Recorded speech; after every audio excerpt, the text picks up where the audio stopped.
Por favor, presten atención a la lectura para que ustedes tengan un contexto de lo que vamos a estudiar esta noche. Repito, 2 Corintios, capítulo número 2. Vamos a leer desde el versículo 5. Si usted puede leer conmigo, levante la voz y vaya leyendo conmigo también. El versículo 5 tiene un título que dice: Pablo perdona al ofensor. Desde allí vamos a iniciar. ¿Lo tienen todos? Dice: pero si alguno me ha causado tristeza, no me la ha causado a mí solo, sino en cierto modo, por no exagerar, a todos vosotros. Le basta a tal persona esta reprensión hecha por muchos. Así que, al contrario, vosotros más bien debéis perdonarle y consolarle, para que no sea consumido de demasiada tristeza. Por lo cual os ruego que confirméis el amor para con él, porque también para este fin os escribí, para tener la prueba de si vosotros sois obedientes en todo. Y al que vosotros perdonáis, yo también, porque también yo lo que he perdonado, si algo he perdonado, por vosotros lo he perdonado en presencia de Cristo, para que Satanás no gane ventaja alguna sobre nosotros, pues no ignoramos sus maquinaciones. Ahora vamos al versículo 12. Y ese versículo 12 tiene un título que dice: ansiedad de Pablo en Troas. Dice el versículo 12: cuando llegué a Troas para predicar el evangelio de Cristo, aunque se me abrió puerta en el Señor, no tuve reposo en mi espíritu por no haber hallado a mi hermano Tito. Así, despidiéndome de ellos, partí para Macedonia. Ahora vamos al versículo 14. Y en el versículo 14 hay un título que dice: triunfantes en Cristo. Mas a Dios gracias, el cual nos lleva siempre en triunfo en Cristo Jesús, y por medio de nosotros manifiesta en todo lugar el olor de su conocimiento. Porque para Dios somos grato olor de Cristo en los que se salvan y en los que se pierden. A estos ciertamente olor de muerte para muerte, y a aquellos olor de vida para vida. Y para estas cosas, ¿quién es suficiente? Pues no somos como muchos que medran falsificando la palabra de Dios, sino que con sinceridad, como de parte de Dios y delante de Dios, hablamos en Cristo. Amén. Oremos. Padre y buen Dios que estás en el cielo, gracias te doy, Señor, por tu amor y gracias por tu misericordia. Gracias te doy por regalarnos la bendición de permitirnos estar en tu casa para adorarte, para exaltarte, para bendecirte, Señor, para darte a ti la gloria y la honra, para darte la alabanza y para darte la exaltación. Ruego que nos hables y que nos bendigas a través de la enseñanza de tu palabra. Te suplico que me des la gracia y la sabiduría para poder exponerla, para poder enseñarla, y que esta noche todos los aquí presentes, pero también los que nos están viendo y oyendo a través de las redes sociales, seamos edificados, que podamos obtener, extraer una enseñanza que nos sirva para la vida, una enseñanza que nos arroje más al amor, a tus brazos, y que salgamos de este lugar amándote más a ti, amando tu palabra y siendo mejores creyentes cristianos para tu gloria. Padre, en el nombre de Jesús, amén y amén. Siéntese dando un gloria a Dios bien fuerte en esta noche.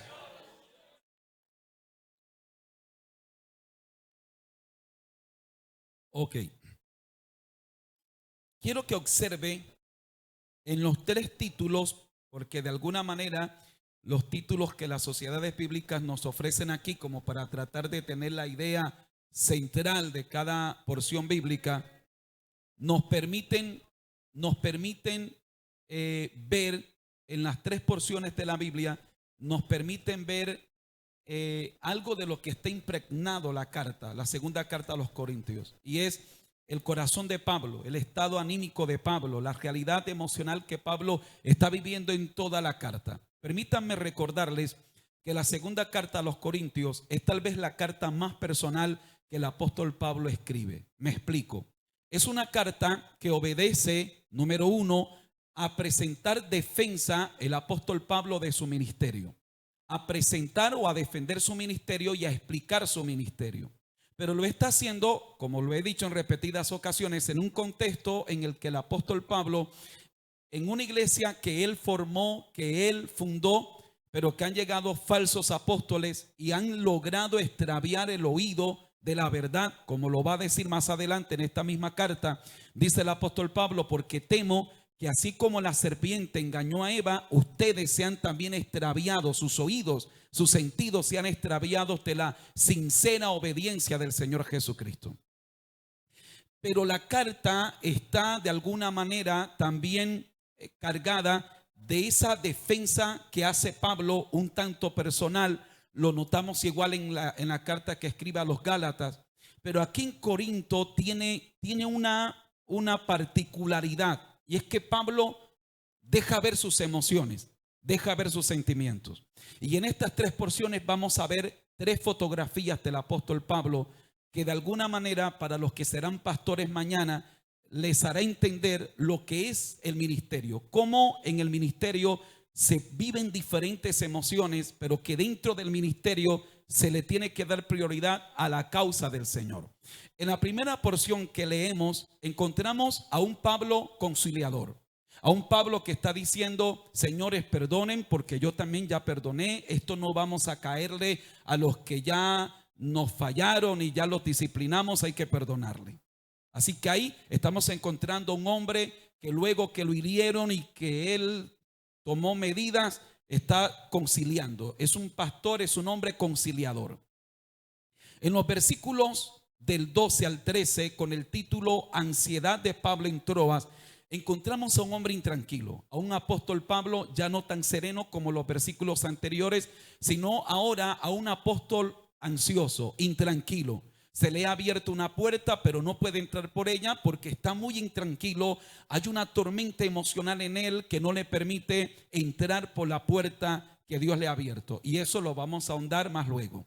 Luego, en la tercera porción que leímos, nuestro título dice Triunfantes en Cristo. Y ahora pasa a otro estado anímico. Ahora está diciéndonos: estamos triunfantes, estamos en victoria. No sé si nota cómo pasa de una porción a otra. Es como que el apóstol Pablo naturalmente tiene que enfrentar situaciones que le hacen sentir mal, que se entristece, pero cómo se recupera, es decir, cómo pasa de una emoción a otra, porque entiende que si bien este es un trabajo que le va a generar ciertas cargas emocionales, hay un compromiso con la verdad de la palabra que él no puede negociar y que él tiene que mantener ese llamamiento de Dios al predicar la palabra. Entonces quiero llamar su atención a este detalle, porque así es también la vida del creyente. De repente en la mañana estamos un poco nostálgicos, tristes por una mala noticia, pero luego nos acordamos de la palabra del Señor y nos sacudimos y recordamos que estamos en Cristo Jesús. De repente la semana pasada estábamos sintiendo que el mundo se nos acabó, pero luego nos recuperamos. Traté de mostrarle tres fotografías de Pablo en las que pasa de un estado a otro, pero que no se queda en ese estado de confusión o de tristeza, sino que logra recuperarse al recordar quién es él, al recordar lo que Dios ha hecho, recordar cómo Dios lo lleva en victoria. Y ya luego voy a explicarle estos hermosos versículos con que el apóstol culmina este capítulo número 3. Amén. Primera lección: nuestro Dios, las promesas de nuestro Dios, lo que el Señor ha hecho en nosotros, el propósito de Dios en nuestras vidas es nuestro ancla, nuestra roca para mantenernos firmes y no ahogarnos en el mar de nuestras emociones. Porque las emociones del ser humano son cambiantes. Hoy estamos tristes, a lo mejor mañana más triste.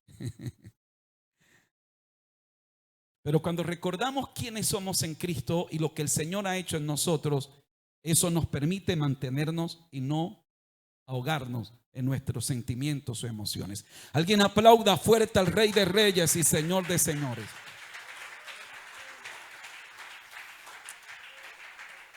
En el versículo número 2, en el versículo número 3, dice el apóstol Pablo: y esto mismo os escribí, tiempo pasado. Versículo número 4, en el segundo renglón dice, o más bien dice en el verso 4, porque por la mucha tribulación y angustia del corazón os escribí. Observe ese detalle. Está hablando de la misma carta que dice que escribió en el versículo número 3, pero acá nos está diciendo que la escribió producto. Es decir, la manera por la que escribió esa carta fue el producto de la mucha tribulación y la mucha angustia que él tenía en el corazón. Versículo número 9 dice, porque también para este fin os escribí. A lo que quiero llamar su atención es que el apóstol Pablo está hablando de una carta que no es ni la primera carta a los Corintios, ni tampoco esta segunda carta. Hemos dicho en la correspondencia corintia que el apóstol Pablo por lo menos debió escribir 4 cartas. Tenemos 2 cartas de las que no sabemos. Algunos consideran que una parte de esa segunda o tercera carta está dentro de la segunda carta a los Corintios, o que simplemente la carta no siguió circulando. Bueno, es irrelevante el detalle. Tenemos las 2 cartas que el Espíritu Santo consideró que la iglesia necesitaba y por eso están en el canon de la palabra del Señor. Amén.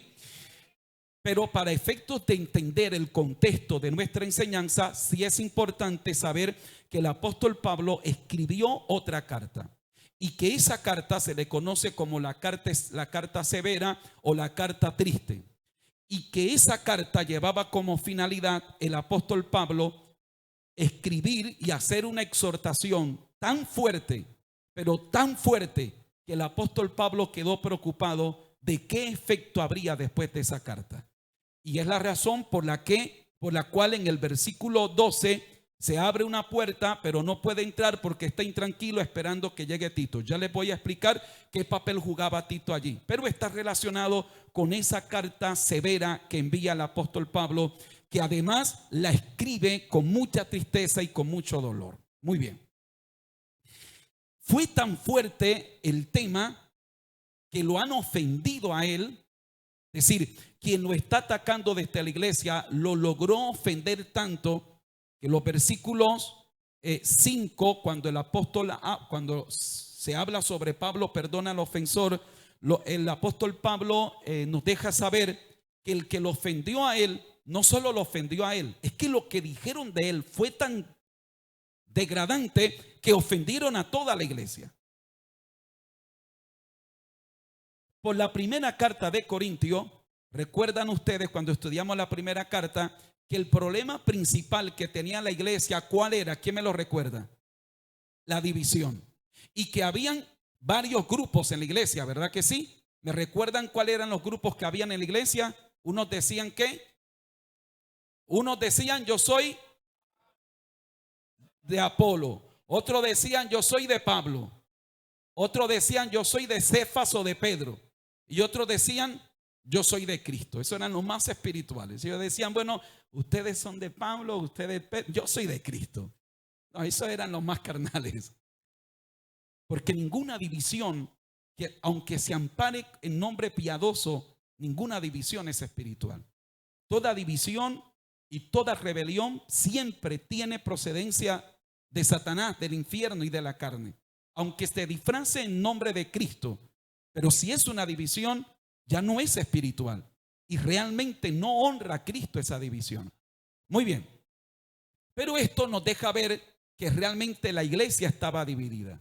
Nos deja ver también que no todo el mundo estaba con Pablo, Por supuesto, ya estaban los más fieles, los que decían, pero ¿cómo así? Si el apóstol Pablo fue el que me ganó, si él vino acá a esta iglesia. Me imagino que estaría la que decía, es que la primera casa donde llegó el apóstol Pablo fue la mía, aquí se abrió la iglesia. Y el otro decía, sí, y yo recuerdo que yo estaba con él cuando le tiraron piedra y yo puse la cabeza. Y esa gente que seguramente quedó muy marcada con él, ellos decían, somos de Pablo a morir. Pero habían otros que decían, no, yo no me identifico con Pablo, yo me identifico con Apolo. Y otros decían, no, aquí el apóstol genuino es Pedro, Cefas. Así que yo soy de Pedro porque él sí es el apóstol genuino, Pablo no. Y Apolo, por muy bonito que predique, tampoco. Y otros decían, yo no, como dicen algunos, yo no me someto a hombre. Esos son los que dicen ser más espirituales. Téngale miedo a esos, que esos son los más carnales. Yo no me someto a hombre. Yo no me someto a pastor, yo no me someto a líder, yo no me someto a esposo, yo no me someto a nadie. Esos son peores, hermano. Esos decían, yo solo me someto a Cristo. No era verdad, porque si sometieran a Cristo, se sometieran al que dijo, someteos a vuestros pastores y obedecerle a ellos. Pero la muestra de que no se someten a Cristo es que no aceptan lo que Cristo dijo. Pero repito, es división o rebelión disfrazada de piedad. Terminan siendo peores.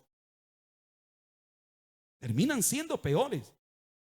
Es fácil tratar de convencer a alguien que está haciendo las cosas por su manera, porque hermano, es que yo soy así. Bueno, podrías desbloquear a esa persona mostrándole por la Biblia que el evangelio no se trata de defenderte a ti, todo lo contrario, es de morir a ti.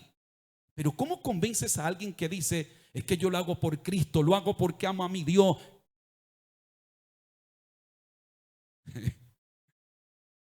Levante su mano, dele gloria, dele honra y dele alabanza. Así que por eso entendemos que dentro de la congregación hay gente que logró ofender a Pablo, pero hay otros que se sintieron muy ofendidos con lo que le hicieron a su pastor. Estoy tratando de ponerlo en contexto. El asunto fue tan terrible que Pablo dice, miren señores, yo los perdono a ustedes y quiero que ustedes perdonen a los que me ofendieron.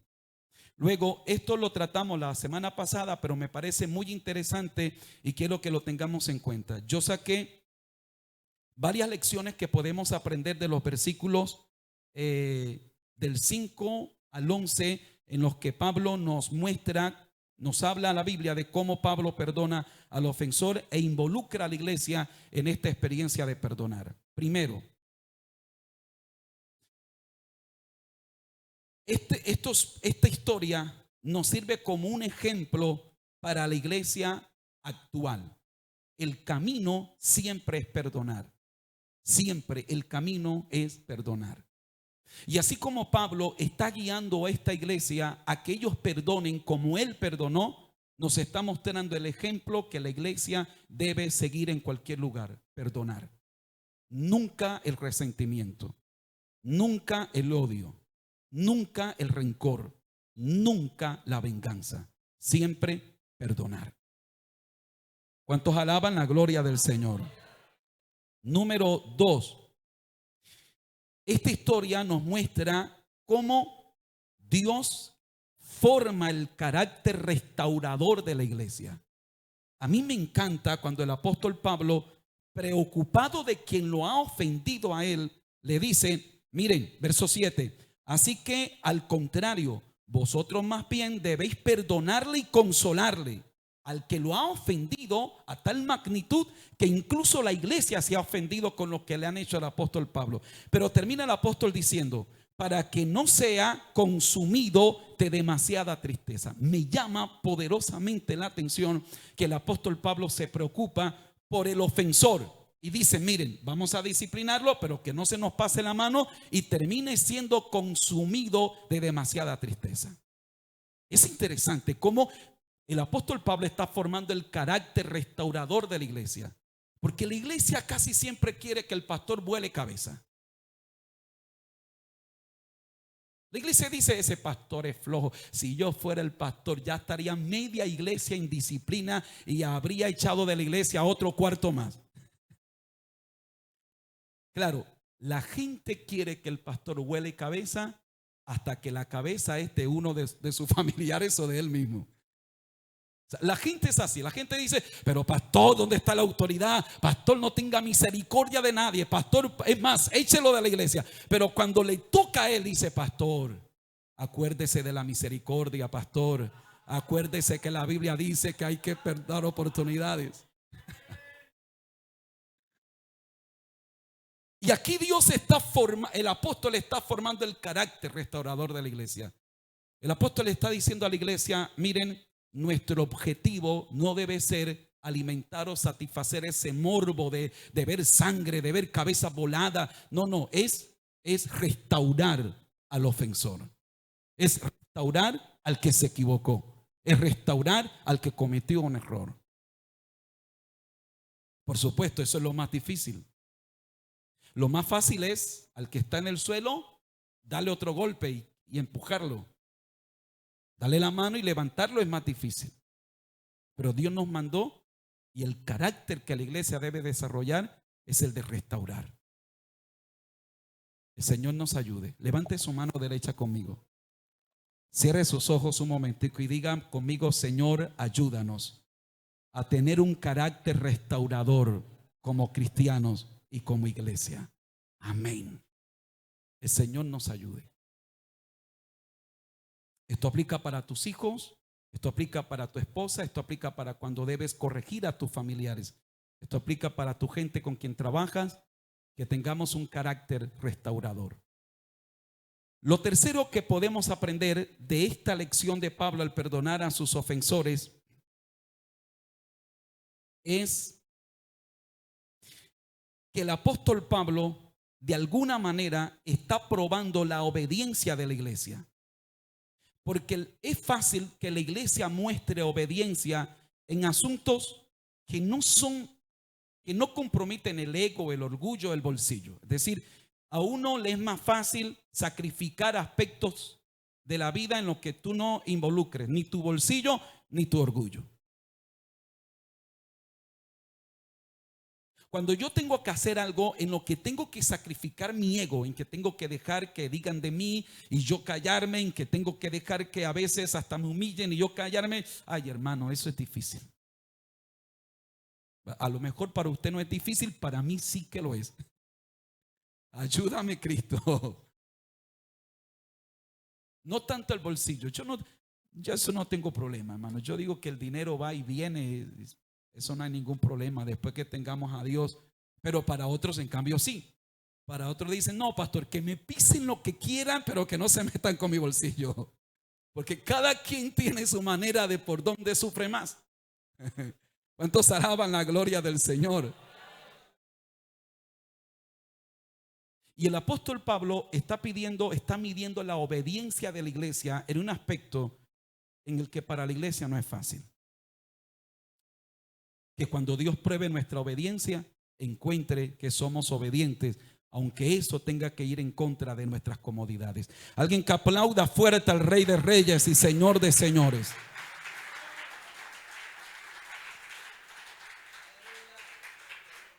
Número 4, que al perdonar no le facilitamos el trabajo al enemigo. Número 5, Satanás nos deja ver la última parte del versículo, nos hace, podemos inferir de ese versículo que Satanás capitaliza los resentimientos entre hermanos para dividir y debilitar la iglesia. Es decir, si hay un lugar donde Satanás se puede dar un festín, pero es que se le queda la panza llena, es en una iglesia donde hay resentimientos entre hermanos. Usted quiere ver cómo una iglesia se apaga, cómo una iglesia se debilita, cómo una iglesia pierde el fervor, que haya división en la iglesia. Que Carlos esté resentido con el hermano Adolfo y que el hermano Adolfo esté resentido con José y que José mire así como que lo mastico pero no lo paso a Gider y así sucesivamente. A mí me llama la atención cómo el apóstol Pablo en el versículo 11 termina diciendo, para que Satanás no gane ventaja alguna sobre nosotros. Me llama la atención que el apóstol no declara esta palabra cuando está hablando de brujería. Uno podría pensar, cuídense de los brujos y más de esos que van a la montaña de María Leonza y que son brujos que convierten a la gente en sapo. Cuídense de eso. No, no, no. Esa gente no es lo que preocupa al apóstol Pablo. Tampoco le está preocupando Nerón. Pablo desarrolla su ministerio y parte de su ministerio en el imperio dirigido por Nerón, donde se desata una persecución terrible de la iglesia o para la iglesia, pero tampoco es lo que le está preocupando al apóstol Pablo. Lo que sí le preocupa al apóstol Pablo, que puede destruir la iglesia y que puede abrirle las puertas a Satanás, es que no se perdonen entre hermanos. Es interesante, créanme que a mí me sacude esto. Y la razón por la que me sacude es porque yo soy hombre, porque yo soy humano. Y porque es fácil decir yo perdono. No, yo te perdoné. Pero algunos dicen yo te perdoné, ya quítate que yo te perdoné.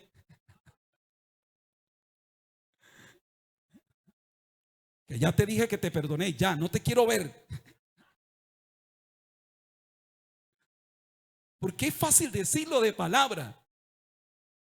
Pero el asunto es lo que queda dentro. Lo que yo siento cuando voy a orar al lado de mi hermano. Y eso es lo que Satanás huele. Esa división. Incluso en el matrimonio.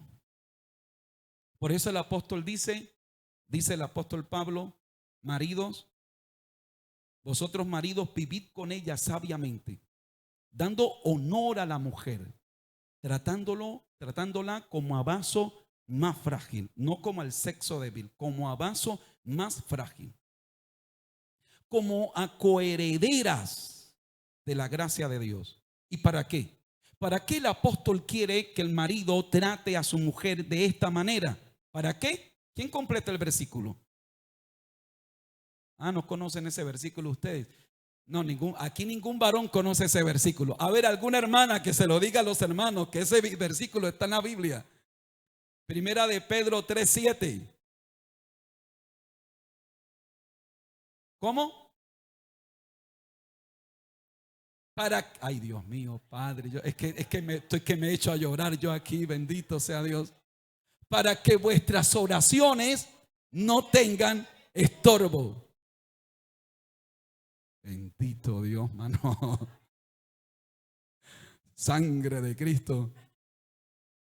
Ok, ¿por qué razón el apóstol Pablo llama la atención a que no haya división entre el esposo y la esposa? Porque sabe que la oración tendrá estorbo si eso ocurre.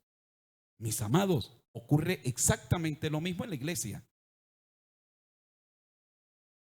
Si yo te trato a ti, eres mi hermano y te trato mal y queda una división entre Carlitos y mi persona, esa oración tendrá estorbo. Y una iglesia cuya arma letal y poderosa como es la oración está debilitada, es una iglesia a la que Satanás podrá dañar fácilmente. ¿Me estoy haciendo entender? Yo no me puedo quedar aquí, ya esto lo tratamos la semana pasada, pero creo que son de esos puntos interesantes que la iglesia debe tener muy, muy, muy presente siempre. ¿Cuántos alaban la gloria del Señor? Mis amados, no le hagamos el trabajo fácil a Satanás en nuestras casas. Esposo, esposa, no le facilites el trabajo al diablo en tu matrimonio. Satanás no necesita, mira, Satanás solo necesita una pequeña grieta para meterse y hacer estragos. Cuando no perdonamos, no solo le abrimos una grieta, es que le abrimos el portón, ni siquiera la puerta, el portón se lo abrimos. Le facilitamos el trabajo al enemigo. Y exactamente pasa lo mismo en la iglesia.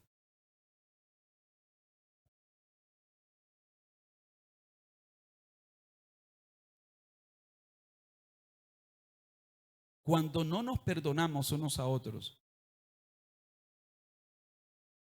le facilitamos el trabajo al enemigo para que debilite la iglesia. Y estoy convencido que nadie de aquí quiere que la iglesia esté debilitada. A ver, ¿cuántos quieren ver esta iglesia fuerte, bendecida, brillante, llena de gloria de Dios? Todos, ¿verdad que sí? Cerremos filas y no le permitamos al enemigo bajo ninguna circunstancia que vaya a tratar de filtrarse por ahí. Señor lo reprenda. Alguien que aplauda fuerte al Rey de Reyes y Señor de Señores. Ok. Pasamos al versículo número 12 y 13, ansiedad de Pablo en Troas. El verso 12 dice: cuando llegué a Troas para predicar el evangelio de Cristo, aunque se me abrió puerta en el Señor, no tuve reposo en mi espíritu por no haber hallado a mi hermano Tito. Así, despidiéndome de ellos, partí para Macedonia. Si usted logra entender lo que está pasando aquí, es que el apóstol Pablo, como es su carácter misionero, llega a un lugar donde hay necesidad de predicar el evangelio. No solo es que llega, es que además Dios, él está diciendo, se me abrió puerta en el Señor allí. Y una puerta abierta de Dios allí. Pero él dice, yo no pude entrar por esa puerta. No entré. ¿Y por qué no entró por la puerta que Dios le abrió? Porque había una inquietud en su alma. Estaba intranquilo. No tenía reposo. No tenía paz mental. No tenía, a ver, tal vez la palabra no es paz, pero por lo menos tranquilidad. Estaba inquieto Pablo. Estaba ansioso Pablo. No estaba tranquilo. La puerta estaba ahí. Él mismo lo dice. Se me abrió puerta en el Señor. Ahí está la puerta. Pero él no pudo entrar por la puerta porque lo ganó la ansiedad. ¿Cuántas veces Dios nos ha abierto puertas, hermano? ¿Cuántas veces el Señor no ha abierto una puerta hermosa, grande, y nosotros no podemos aprovecharla porque nos ganan nuestras emociones, porque nos ganan nuestros sentimientos, porque pueden más nuestros pensamientos? ¿Cuántas veces el Señor nos ha abierto puertas? El Señor la ha abierto. A Pablo fue la ansiedad, la intranquilidad, pero a veces a nosotros la inseguridad. ¿Será que sí? ¿Será que no? A veces el miedo. Y Dios está diciendo, pero yo te abrí esta puerta, entra por ella que yo la abrí. Pero el miedo me da temor a fracasar. Me da temor a que me vaya bien cuando el Señor es el que ha abierto la puerta, por Dios. A veces la duda, la puerta la abrió el Señor, pero nos cae la duda. ¿Y si no fue el Señor? ¿Y si es el diablo? ¿Y si me equivoco? ¿Y si me sale mal? ¿Y si a la gente no le gusta? Esta porción me hace reflexionar en las muchas veces que el Señor abre puertas y nosotros no entramos por ellas, por nuestras emociones o por circunstancias internas o externas que no nos permiten entrar por las puertas que el Señor abre en nuestras vidas.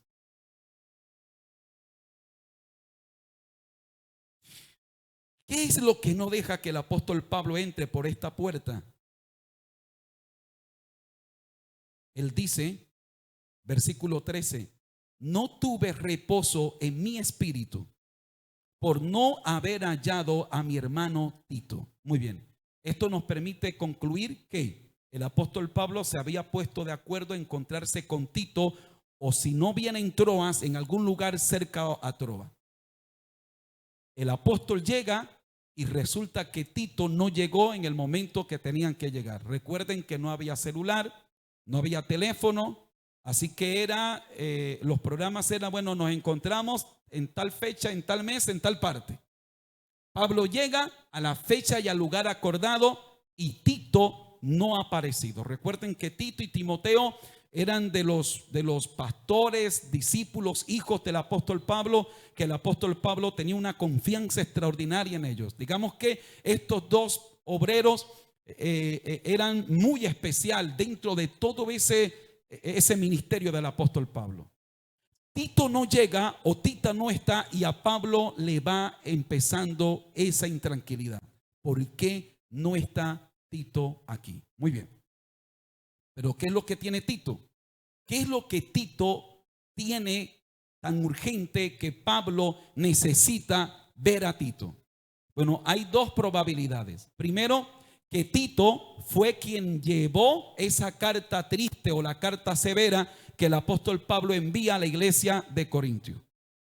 Es decir, Tito es la persona que Pablo le dice, bueno, Tito, quiero que lleves esta correspondencia a la iglesia.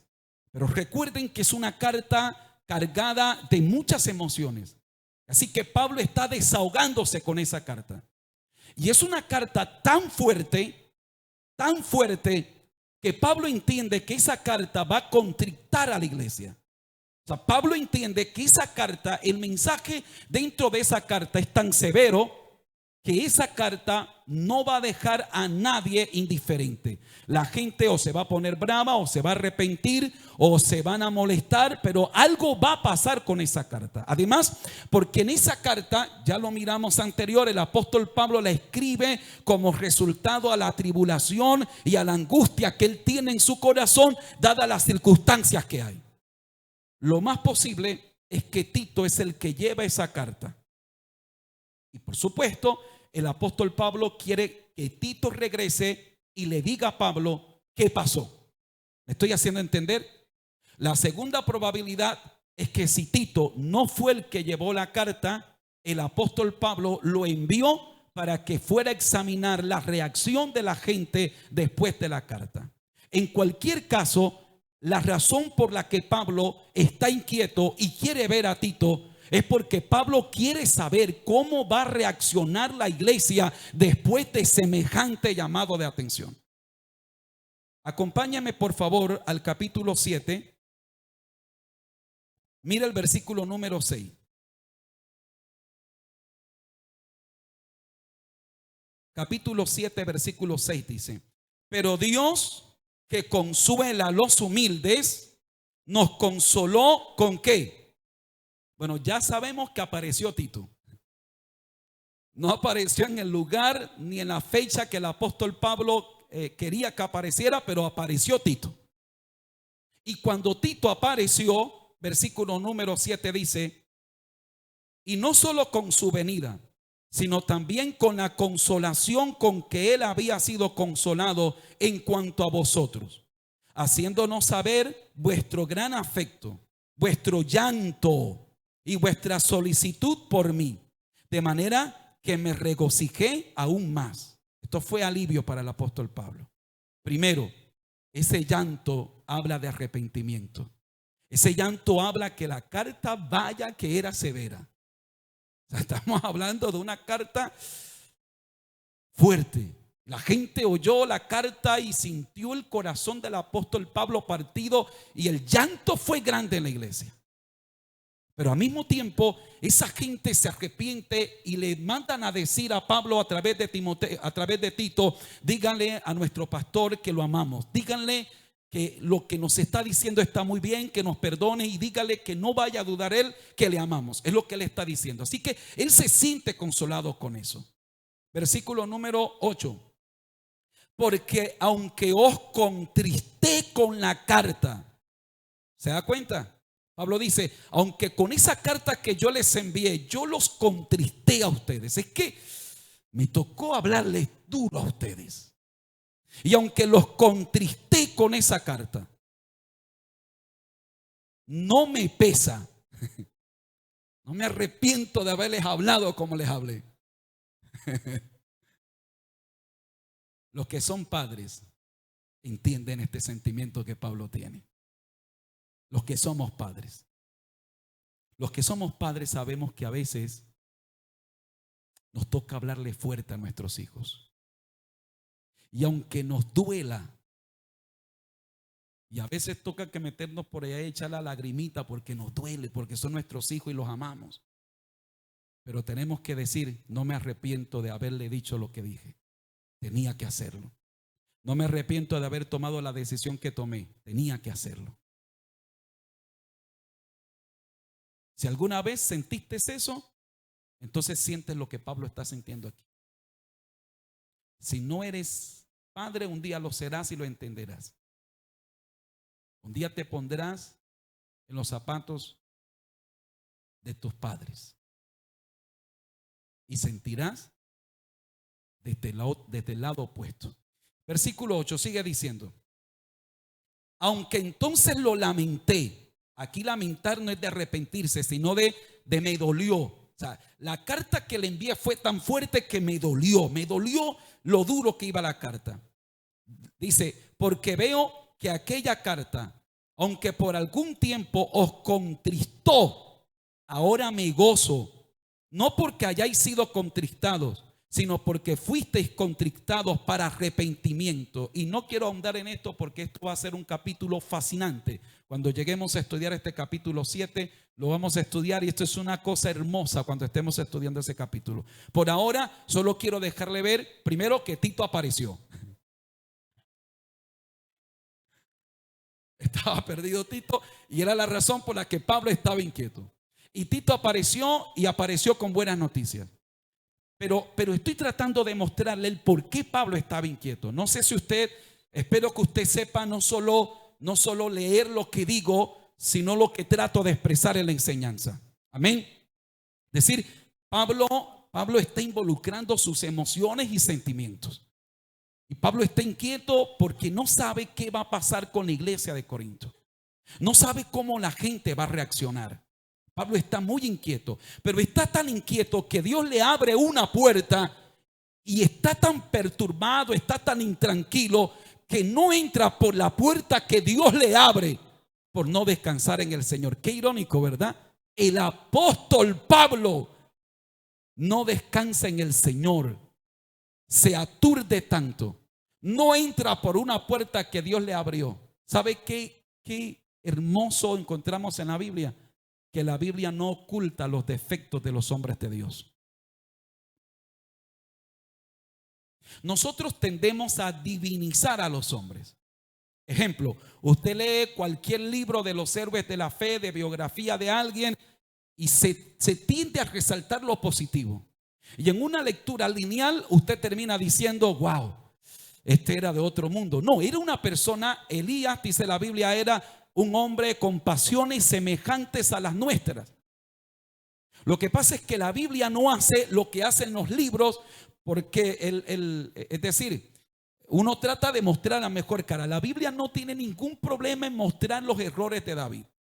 Habla de las grandezas de David, pero no tiene ningún problema en decir las cosas horribles que hizo David.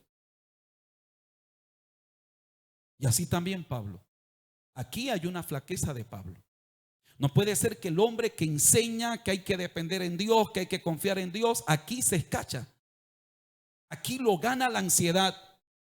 Y aunque él está reconociendo que Dios le abrió la puerta, también reconoce que no pudo entrar porque se sentía demasiado triste. Descansa en Dios. Esto está aquí para que tú y yo sepamos que debemos descansar en Dios. Que cuando no descansas en Dios, no ves las puertas que Dios te abre. Que cuando tus emociones están alteradas, tomas decisiones equivocadas. Que cuando tomas decisiones apresurado, con miedo, con temor, con rabia, con dolor, cuando tú tomas decisiones movidas por tus emociones, te equivocas, cometes errores.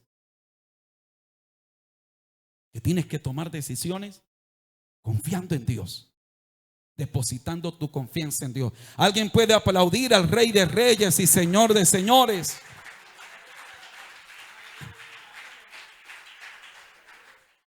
Hay varios lugares en que Dios le abrió puerta al apóstol Pablo. Para los que quieran escribir y estudiar en casa, yo no tengo tiempo para hacerlo ahora. Escriban 1 Corintios capítulo 16 versículo 9. Allí Dios le abrió puerta. Esto para que usted vea que Dios abre puertas.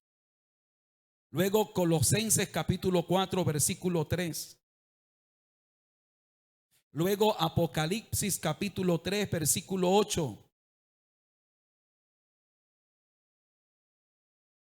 quiero que si alguno de ustedes necesita que Dios le abra una puerta, lea esos versículos y ahí usted va a sacar lecciones hermosas de lo que hay que hacer cuando Dios abre puertas. Aplauda fuerte al Rey de Reyes y Señor de Señores. Hay otra lección alterna a esta historia que no quiero pasar por alto y lo quiero hacer de forma objetiva. Es decir, ustedes creo que darán fe que cuando yo me paro en este altar a predicar, trato de enseñar la Biblia, no de tirar puya, no de dar una enseñanza que me beneficie a mí o de dar una enseñanza preparándolos a ustedes para que tengan buena voluntad con mis familiares, no. Y la razón por la que no lo hago es porque eso faltaría el respeto a ustedes, sería insultar la inteligencia de ustedes y además de eso, eso sería pisotear mi trabajo. Porque si yo no me preparara para enseñar la palabra del Señor, bueno, cualquier disparate que yo diga está bien, pero es que yo me preparo y yo no quiero perder mi tiempo, yo no quiero perder mi trabajo. Yo quiero que cuando me paro aquí, todo lo que Dios me dio mientras lo estudié, es que el tiempo no me alcanza para decir todo lo que quisiera decir, como para darme el lujo de hablar cosas que no tienen sentido. Hago esta claridad para introducir el siguiente concepto que podemos extraer de manera alterna tal vez de esta historia. Y es la bendición de que nuestros pastores estén tranquilos para pastorearnos. Lo digo de manera objetiva porque yo hoy soy pastor aquí, pero mañana otro puede ser el pastor. Así que esto lo enseño no para que lo hagan conmigo, lo enseño para que lo entiendan como un principio fundamental que debe regir la relación entre oveja y pastor, independiente de quién sea el pastor. Independiente que hoy sea el pastor Carlos y a lo mejor me agrada y que mañana sea el pastor Serafín y a lo mejor no me agrada mucho. O viceversa, que a lo mejor hoy es el pastor Carlos y es que no me agrada mucho y mañana pues sí será un pastor que sí te agrade mucho. En cualquier caso, lo que voy a enseñar es un principio y lo voy a hacer de una manera objetiva que establece un principio fundamental en esa relación entre oveja y pastor. ¿Cuántos alaban la gloria del Señor? A ver, ¿qué podemos inferir de estos versículos que el apóstol Pablo está experimentando? Que cuando un pastor no tiene su alma tranquila, no pastorea con claridad. Que cuando una iglesia carga a su pastor, lo atribula a tal punto que comete errores el pastor. Que cuando una iglesia, como la iglesia de Corinto, se convierte en un tormento para su pastor, el pastor no va a tener la tranquilidad, ni siquiera un pastor como el apóstol Pablo. Vaya que fuera el hermano Carlos, bueno, se puede esperar de cualquier cosa, pero es que estamos hablando del apóstol Pablo. Pero que aún alguien como el apóstol Pablo, cuando está pastoreando una iglesia donde hay chisme, donde hay divisiones, donde hay críticas, eso altera el estado emocional del pastor a tal punto que no puede pastorear con claridad. Yo puedo decir hoy, y por eso creo que soy objetivo al enseñar esto, que yo disfruto del cariño, de la amistad de la gente que pastoreo. Tengo esa bendición. Tengo la bendición que siento el respaldo de los líderes y yo diría, no digo todos porque sé que no es así, no puede ser así, pero sí de la gran mayoría de la iglesia yo disfruto de una relación extraordinaria. No sé ustedes de mí, pero yo de ustedes excelente. Así que estoy enseñando esto cuando no es mi caso. Amén. No es mi caso, pero a lo mejor sea el caso de alguien que nos está viendo a través de las redes sociales, o a lo mejor el Señor quiere enseñarnos porque no sabemos qué pueda pasar mañana. O a lo mejor hay alguien aquí que nos está visitando y que tal vez en su congregación hay una situación muy compleja y el Señor quiere que usted escuche esta enseñanza para que pueda ponerla en práctica cuando llegue a su congregación. La enseñanza es: cuando la iglesia carga emocionalmente al pastor, la iglesia se priva de tener un pastor con la suficiente lucidez para poder pastorearla y para poder guiarla. La iglesia se priva de eso. Cuando por el contrario la iglesia La iglesia tiene una relación de compañerismo, de vamos a rodear a nuestro pastor, que bueno, sí, mi pastor no es tan elocuente, pero vamos a ayudarlo. Bueno, mi pastor no tiene tanta visión, pero vamos a ayudar al pastor. Bueno, el pastor en esto tiene una falla, pero vamos a rodear al pastor. Que cuando la iglesia hace eso, la iglesia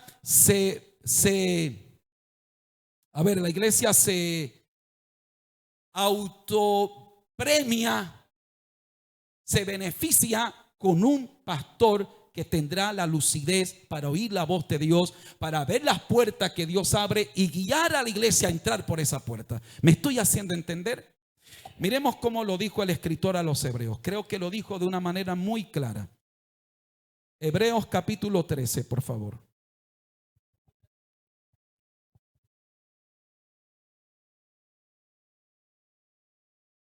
Hebreos 13, ¿lo tienen? El versículo 17 dice: obedeced. A ver, quiero que toda la iglesia lo lea conmigo. Hebreos 13, 17. ¿Lo tienen? Digan amén si lo tienen. Obedeced a vuestros pastores. A ver, dice: no te sujetes a los hombres sino a Dios.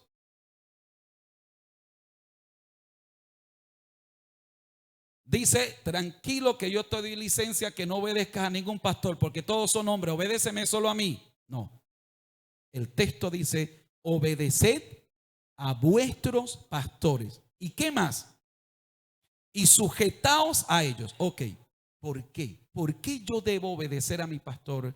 ¿Y por qué yo debo sujetarme a él? ¿Cuál es la razón que el escritor a los hebreos tiene tan fuerte como para pedirme a mí que obedezca a un pastor, y no siendo suficiente con obedecerlo, que además me sujete a él? Bueno, la razón es la siguiente. Primero, porque ellos velan por vuestras almas.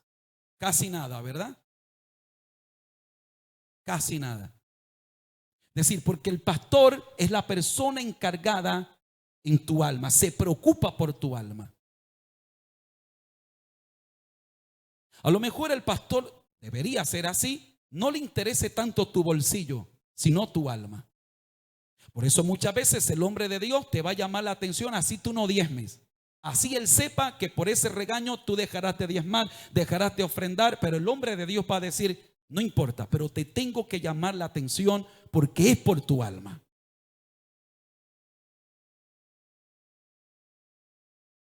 A lo mejor, si es un hombre de Dios, sepa que después de ese regaño, después de ese llamado de atención, no lo van a volver a invitar a tomar tinto. Se acabaron los cafés, se acabaron, no sé, pero el hombre de Dios va a decir: pero es que no me importa, porque me importa tu alma.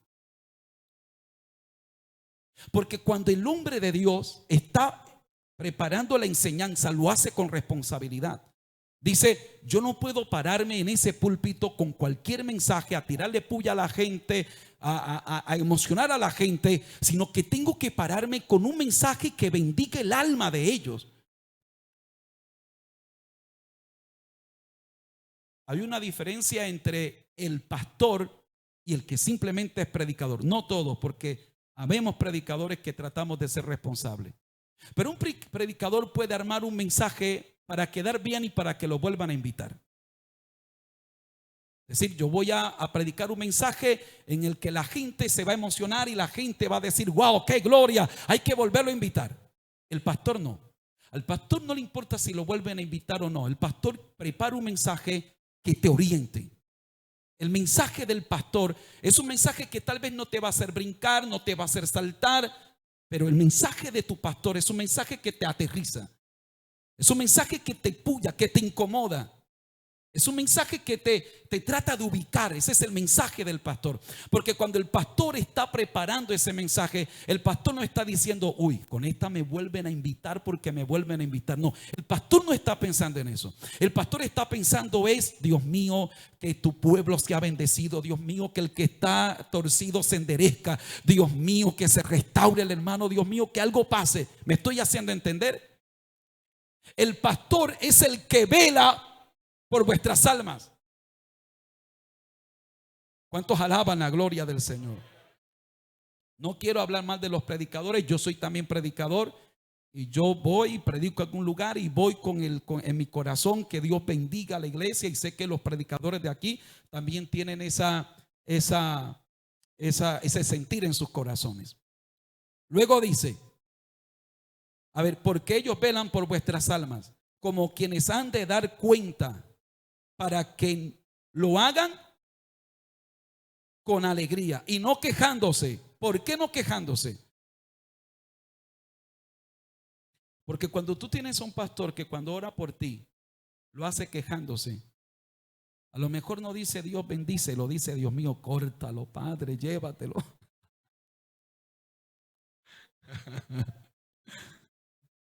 O a lo mejor simplemente no lo hace porque no se siente inspirado. Él no se siente cómodo a decir, Señor, bendice a esta gente. Porque a lo mejor está herido. Porque a lo mejor está golpeado. Yo he tenido que ver, gracias a Dios, creo que no lo he vivido en carne propia. Y agradezco a Dios por eso. Entiendo que es la misericordia del Señor. Pero así he tenido que ver a compañeros que la iglesia no los acepta, que lo critican, que si el pastor grita porque grita, que si el pastor no grita que porque no grita, que lo comparan con otros pastores, que pero mire que el pastor de allá que no es como el mío. Y yo conozco pastores que se enferman emocionalmente, que terminan reventados en su sistema nervioso, que terminan sufriendo del corazón, sufriendo de la presión, porque la iglesia los tiene así, reventados. Porque aquí estamos mirando la vida del apóstol Pablo. Y les he tratado de mostrar a un apóstol Pablo cómo cambia de escenario, cómo se carga emocionalmente por la situación de la iglesia. He visto a gente, pastores con sus hijos resentidos, porque si el hijo llega con unos zapatos nuevos a la iglesia, un hermano de la iglesia dice, esos son los diezmos de los hermanos, mira dónde están. He visto hijos de pastores descarriados, porque la iglesia los hirió a ellos. Porque la iglesia esperaba que los hijos del pastor fueran pastores. No, el hijo de un pastor es un hijo como el tuyo, como el de cualquier persona. He visto a esposas de pastores llorándome, diciéndome, pastor, ¿sabe lo que me duele? Que la misma iglesia por la que nosotros oramos para que se salven, ellos están haciendo que mis hijos se vayan al infierno. He visto a mujeres, esposas de pastores, llorándome diciendo eso. En esa contradicción, mi esposo y yo estamos ayudando para que ellos se vayan al cielo, pero ellos tratan a mis hijos de manera que los hieren y me los están tirando al infierno. Eso es horrible, hermano. Eso es horrible. Y el apóstol Pablo aborda o nos deja entender en esta hermosa carta en la que el apóstol trata temas y lo hace con tanta personalidad que nos deja entender algunos aspectos de la vida cristiana desde otra óptica. Así que el escritor a los hebreos dice, señores, obedezcan a sus pastores, sujétense a ellos, para que ellos no lo hagan quejándose, para que no lo hagan con tristeza. Porque si lo hacen así, esto no es provechoso para ustedes. Rodeen a sus pastores. Yo hablo esto con toda autoridad porque siento que soy objetivo al enseñar este punto. Porque pastoreo una iglesia con la que trabajo de una manera muy especial. Y a lo mejor este mensaje no sea para ustedes, a lo mejor sea para algún amigo que nos está viendo a través de las redes sociales. Pero en cualquier caso, mantengamos una excelente relación con nuestros pastores. Aplauda fuerte al Rey de Reyes y Señor de Señores. Así que en estos dos versículos el apóstol como que nos deja triste, ¿verdad que sí? Este punto como que uno, como que pastor, ¿y no será que pueda ya pasar al otro punto rápido? Así me imagino al apóstol Pablo. Me lo imagino cuando está pasando, por supuesto, cuando el apóstol escribe la carta, no tiene los títulos que tiene, ni los versículos, ni los capítulos. El apóstol escribe era todo un tendero de letras y todas seguidas, ni siquiera divididas. Pero ellos en su sistema de gramática griega, ellos sabían leer lo que hacían. Pero luego nosotros hoy tenemos la bendición de tener la Biblia dividida por libros, por capítulos, por versículos, hasta con títulos que nos permiten como tener la idea de hacia dónde van esos versículos. Qué hermosura, ¿verdad? Dios bendiga a los que hicieron este trabajo para que hoy tú y yo tuviéramos esta Biblia como la tenemos. Dios bendiga a esa gente. Algunos de ellos murieron, hermanos, sacrificaron su vida para que tú y yo tengamos esta Biblia como la tenemos. ¿Cuántos alaban la gloria de Dios por esas personas? Y me lo imagino ahora pasando a esta parte y luego dice, luego que habla de la tristeza y de todo lo que no pudo entrar por la puerta que Dios abrió, por la manera como se sentía, salta al versículo 14 y dice, mas a Dios gracias. Sí observa. Esta expresión es un aspecto vinculante, pero que al mismo tiempo contrasta un estado emocional con otro, una realidad con otra. En los versículos anteriores, él deja una nota baja de tristeza, de melancolía, como que miren, señores, que así me siento. Pero luego, estoy otra vez en 2 de Corintios capítulo 2, versículo 14. Pero ahora dice, mas a Dios gracias, el cual nos lleva siempre, ¿en qué? En triunfo en Cristo Jesús, y por medio de nosotros manifiesta en todo lugar el olor de su conocimiento.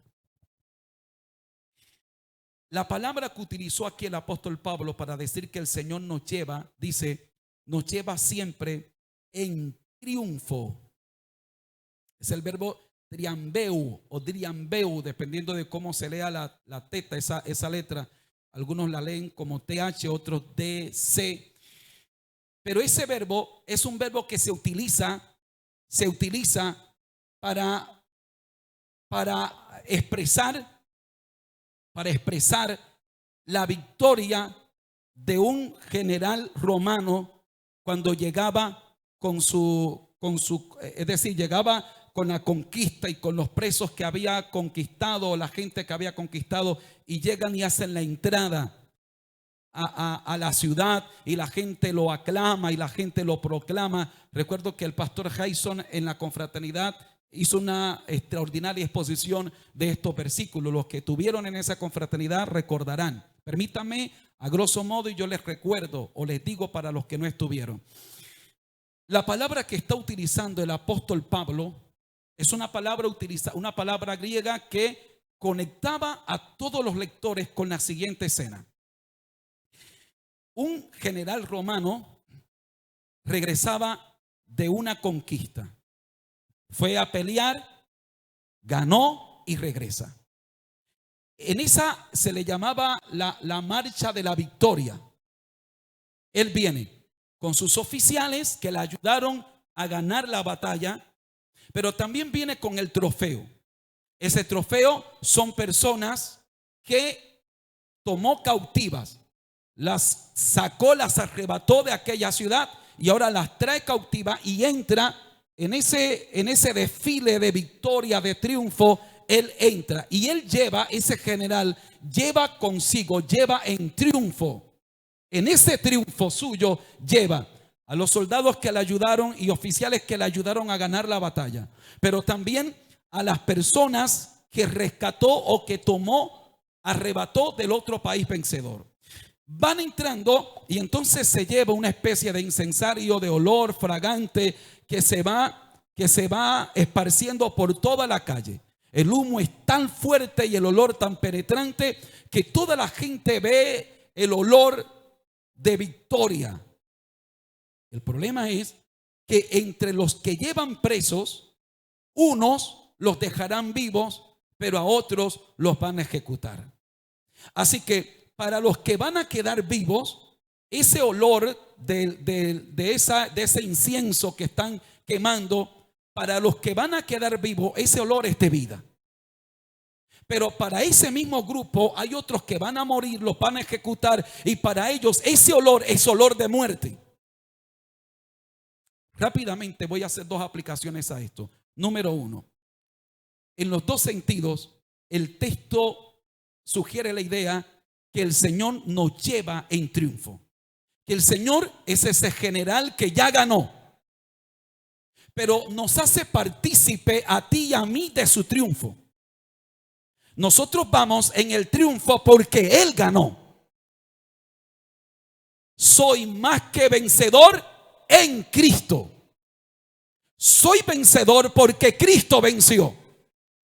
Cristo venció y Él va en un desfile de victoria y Él va caminando. Él es el invicto capitán. Pero en ese desfile Él te lleva a ti y me lleva a mí como oficiales de su ejército, predicadores del evangelio, etcétera. Estamos allí, vamos en victoria. Así que el apóstol pasa de ese estado de tristeza y de todo lo que los sentimientos de tristeza que le despiertan las situaciones incómodas que está viviendo en Corinto, y pasa este estado y dice: pero el Señor nos lleva en victoria. Es decir, yo me sacudo de la tristeza, me sacudo del dolor, porque yo estoy en victoria, porque Cristo me lleva en triunfo.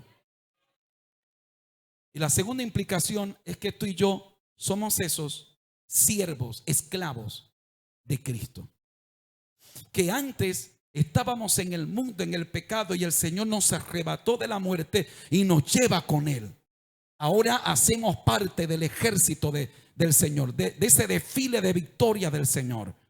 Y ese olor podría ser el evangelio del Señor Jesucristo, la palabra de Dios, que para los que se salvan es olor de vida, pero para los que rechazan el evangelio del Señor Jesucristo y se pierden es olor de muerte.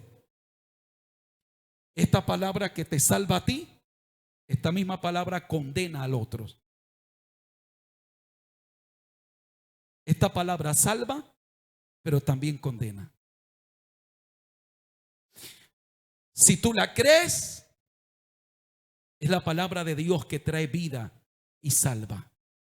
Si tú no la crees y la rechazas, serás juzgado por la palabra que está aquí, porque la rechazaste.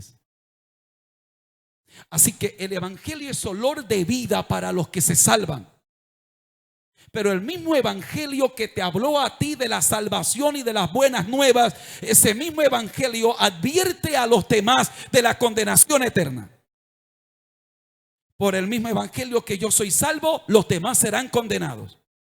Yo soy salvo porque me hablaron de Jesucristo y el Espíritu Santo hizo la obra en mi vida. El que se pierde se perderá porque no recibió a Jesucristo en su Salvador luego de haberle escuchado y no quiso obedecer a la palabra de Dios. ¿Cuántos alaban al Dios de toda gloria? Así que dice versículo 15: porque para Dios somos grato olor de Cristo en los que se salvan y en los que se pierden. A estos ciertamente olor de muerte para muerte, y a aquellos olor de vida para vida. Y para estas cosas, ¿quién es suficiente? Verso 17. Pues no somos como muchos que medran falsificando la palabra de Dios, sino que con sinceridad, como de parte de Dios y delante de Dios, hablamos en Cristo. Este versículo 17 lo entenderemos mejor en el contexto del capítulo número 3. Así que no me voy a referir a él hoy, porque este versículo nos va a permitir introducir el capítulo número 3, en el que el apóstol Pablo va a hablar de los falsos profetas, de los falsos maestros, de los falsos apóstoles, y cómo ellos se recomendaban a sí mismos para ganarse a la iglesia, pero que terminaban falsificando la palabra de Dios. Permítame terminar con ese olor de victoria, ese incienso, ese olor grato que somos delante del Señor, recordándole que con Cristo vamos en victoria. Y que vamos en victoria no porque tú seas un gran peleador, que vamos en triunfo no porque tú tengas grandes habilidades, a lo mejor no la tengas. El mismo apóstol Pablo, versículos antes, está diciendo que hay una puerta abierta, pero que él no pudo entrar porque lo ganaron sus sentimientos, lo traicionaron sus emociones. Pero luego da un salto y dice: mas el Señor Jesucristo nos lleva en triunfo. Siempre Dios nos lleva en triunfo por medio de Jesucristo. Tu victoria no depende de tu fuerza, depende de la obra de Cristo en la cruz del Calvario. Depende no de tu fuerza, depende de Dios. Aférrate al Señor, confía en Dios. Tal vez tú te sientes sin fuerza hoy y como el apóstol Pablo te sientes desmotivado, desmoralizado, sientes que ya no hay razón para seguir adelante, pero recuerda que el Señor es el que te lleva en triunfo y te lleva en victoria. Colóquese de pies, por favor, tenga la bondad. Recuerde que es el Señor quien lo lleva a usted de triunfo en triunfo. Él te lleva en triunfo. Por favor, quiero que asimilemos bien esta expresión. Él nos lleva en triunfo. Nosotros no lo llevamos a Él a los triunfos. Él nos lleva a nosotros. La razón por la que yo tengo triunfo es porque Él triunfó. Mi triunfo es el resultado del triunfo del Señor. ¿Me estoy haciendo entender? El triunfo al que yo pueda ostentar es el resultado del triunfo del Señor. Él me lleva en triunfo. No cometas el error de pensar que es tu fuerza, que son tus capacidades, que es porque tú eres muy espiritual o tú eres muy sabio. No, no, no, nada de eso. Es simplemente porque Él nos lleva en triunfo. ¿Cuántos quieren vivir de triunfo en triunfo? Levante la mano los que quieren vivir de triunfo en triunfo. No te sueltes del Señor. No te sueltes del Señor. Si no te sueltas del Señor, vivirás de triunfo en triunfo. ¿Por qué? Porque el Señor va de triunfo en triunfo. Y donde quiera que Él vaya, te llevará a ti. Él triunfa aquí y tú estás con Él, tú triunfas con Él. ¿Me estoy haciendo entender? Se te abrió una puerta. Te la abrió el Señor. Fue el Señor que te la abrió. No dudes que vas a triunfar. Porque tú eres inteligente, no, porque es el Señor el que te lleva a esa puerta. Pero no dudes. No te paralices con miedo y con el temor. Si es del Señor esa puerta, no dudes. Si honra al Señor lo que vas a hacer, si lo que tú vas a hacer honra a Dios, le agrada a Dios, y el Señor te abrió esa puerta, entra. Quiero que levante su mano al cielo y le demos gracias a Dios por la enseñanza de su palabra esta noche. Padre y buen Dios que estás en el cielo, gracias te doy, Señor, por tu amor y gracias por tu misericordia.